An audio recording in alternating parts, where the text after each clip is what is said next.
ঢাকা বিশ্ববিদ্যালয়ের শিবিরের সভাপতি এই কয়েকদিন আগ পর্যন্ত কেউ জানতোই না সে ফেরাউনের কোলে মোসা যেমন লালন পালন হয়েছে, আমার মনে হয় ওইভাবে উনি কাজ করেছে। তারে তো এদেশের প্রতিটি জনগণের অন্তত সংবর্ধনা দেওয়ার দরকার ছিল এই কৌশল অবলম্বন করার কারণে। আর না, অনেক মুনাফিক, অনেক জালেম এখন উল্টা পাল্টা ফতোয়া দিচ্ছে। কেন? এতদিন তার পরিচয় গোপন ছিল, এতদিন মাথায় তুলে আপনি নাচিয়েছেন, এখন পরিচয়টা দেওয়ার পরে আপনার কি সমস্যা? কি আমি চাই এদেশে ছাত্র দল যেমন প্রতিষ্ঠিত হোক, আমি চাই এদেশে চরমনার আন্দোলনের যারা ছাত্র আছে, ইসলামী শাসনতন্ত্র আন্দোলনের ছাত্র যারা, তারা প্রতিষ্ঠিত হোক।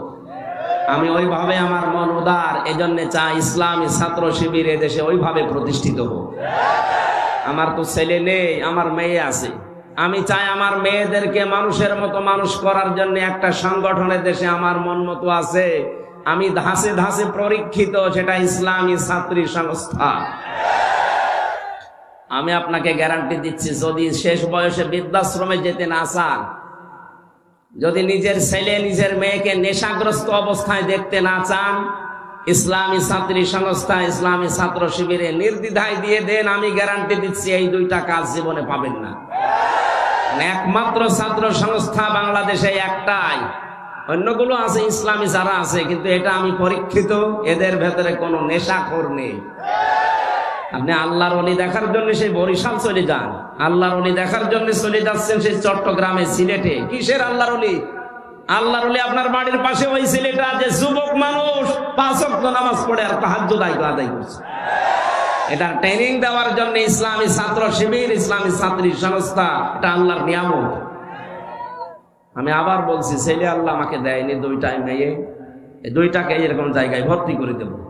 আমার জীবনের কোনো চিন্তা থাকবে না যে তাদের নিয়ে, কারণ ওইভাবেই তারা ধাসে ধাসে গড়ে তুলবে। 5 ওয়াক্ত নামাজ পড়লে রিপোর্ট লেখা লাগে যে আমি 5 ওয়াক্ত নামাজ পড়েছি।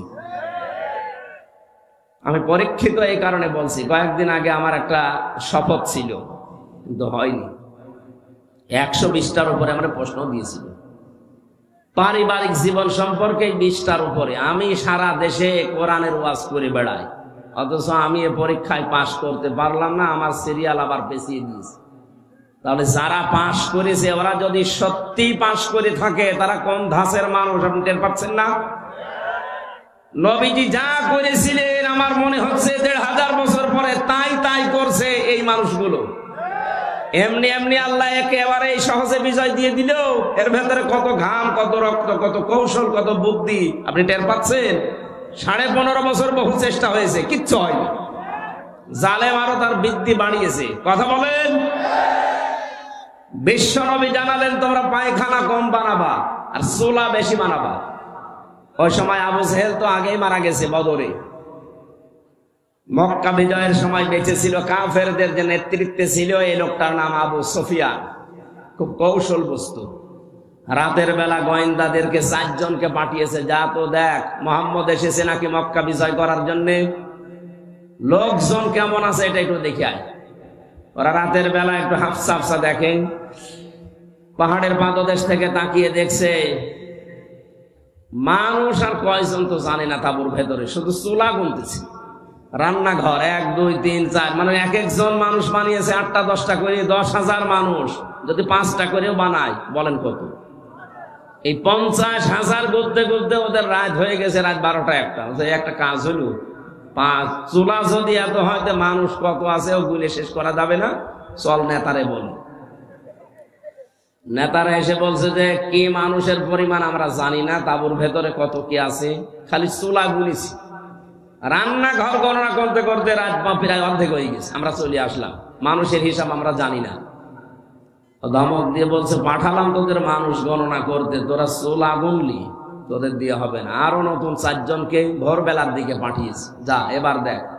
নবীজি জানিয়েছিলেন পায়খানা কম বানাবা, আর এরাতে যেহেতু এই কাজে সবার যাওয়া লাগে, প্রাকৃতিক প্রয়োজন। এক একটা পায়খানার সামনে দাঁড়িয়ে আছে 200, 500, 700 করে। ওরা গণনা করছে লাইন, 4-5 লাইন গণনার পরে চিন্তা করছে এ তো কয়েক হাজার হয়ে গেল, আর তাঁবুর ভেতরে যে কত আছে ও আল্লাহ জানে, দরকার নেই। যে বলছে কত মানুষ আছে গণনা করতে পারেনি, কিন্তু পায়খানার সামনে যে লাইন, 4-5 লাইন গণার পরে আমাদের আর সহ্য হয়নি, চলে এসেছি। গণনা করতে পাঠালাম কি, আর তোরা গুনলি কি? তোদের দিয়ে হবে না, আমি নিজে একা যাবো। সকালবেলা গেছি, রোদ পড়ছে যখন, চিকচিক করে তরবারির উপরে 10,000 মানুষ দাঁড়িয়ে আছে সকালবেলা। হযরতে আব্বাস রাদিয়াল্লাহু তাআলা আনহু আসছিলেন এই দৃশ্য দেখার জন্য। পাহাড়ের পাদদেশে দাঁড়িয়ে আবু সুফিয়ান তাকিয়ে দৃশ্য দেখে হযরত আব্বাসকে দেখতে পেলেন। বললেন, আব্বাস, মনে হচ্ছে তোমার ভাইয়ের ছেলে ভাতিজা আজ বিশাল বাদশা হয়ে গেছে। তার মশান কি 10,000 তরবারি নিয়ে একা একা গিয়েছিল, অথচ আজকে এসেছে 10,000 মানুষ নিয়ে। হযরত আব্বাস ওই দিন বলেছিলেন, আবু সুফিয়ান, তোমার চোখ তোমাকে ধোঁকা দিচ্ছে, ভালো করে চোখ মলন করে আবার একটু তাকিয়ে দেখো। এর নাম বাদশাহী না, এর নাম নবুয়ত। নবুয়তের শান আছে, এই জন্য তুমি এখনো দাঁড়িয়ে আছো। নবুয়ত যদি না হতো তাহলে তোমার মতো কাফের এই জায়গায় কল্লা নিয়ে বডির উপরে দাঁড়িয়ে থাকতে পারতে না। আগস্টের 5-এর পরে যারা ইসলাম বোঝেন না তারা কিন্তু উল্টাপাল্টা শুরু করেছিলেন, কিন্তু সত্যিই যারা ইসলাম বোঝে 152 জনের ভেতরে 108 জন যারা, তাকান তো, তারাও ঠিক এইটাই কায়েম করেছে। তারা দেখিয়েছে, কিন্তু একটাকেও আঘাত করে নাই। শেষ পর্যন্ত লোকটা মুসলমান হয়ে গিয়েছিল। চিন্তা করেছেন কোথায়? শত্রুদের ঘরে আশ্রয় নিলে বলেছিলেন মাফ করে দিবা। এত বড় কঠোর এবং প্রকাশ্য শত্রু ছিল আবু সুফিয়ান। আমার তো মনে হচ্ছিল 5 তারিখের পর থেকে অন্য কিছু মনে হয় আমাদের দ্বারা হবে, কারণ আমার নিজেরও রাগ ছিল। 3টা বছর বিনা কারণে রাজা কষ্ট দিয়েছি আমারে। জেলখানা এমনি দিয়ে দিতেন, 3 বছর না 10 বছর রেখে দিতেন। তা আমার যে মামলা, এ মামলায় তো মানে বাড়িতেও রাখা যায় না, জান্নাতে রাখা দরকার। আর আমারে ওরা ফাঁসির কন্ডেম সেলের ভেতরে 24 ঘন্টা তালা লাগিয়ে আবার সিসি ক্যামেরা দিয়ে রাখে, যেন আমার সাথে কেউ যেন কথা না বলে। মাওলানা মামুনুল হক আর আমারে এত কষ্ট দিয়েছে, রিমান্ডে তো দিয়েছে মাটির নিচে নিয়ে, জেলখানার ভেতরে। আর অধিকাংশ পড়তো আমাদের মালায়ন হিন্দু, দেবদাস, সুব্রত বালা, দেবদুলাল, আশিক কুমার, এ নামগুলো মুখস্থ হয়ে গেছে। 3 বছর এরাই ছিল আমার সামনে। মুসলমান দিত না, মনে করতো মুসলমান দিলে যদি ওর উপর একটু দয়া দেখায়। খাবার দাবারের যে অবস্থা, মনে হতো কে যেন খাবারটা মাখিয়ে এরপরে দিয়েছে। অথচ উনি নিজেও আমার সাথে 4 দিন ছিলেন, ডাক্তার শফিকুর রহমান। এই লোকটা ঘোষণায় দিয়ে দিলেন যে আমরা আমার নিজের পক্ষ থেকে যা অত্যাচারিত হয়েছি, আমার দলের পক্ষ থেকে সব আল্লাহর জন্য মাফ করে দিলাম।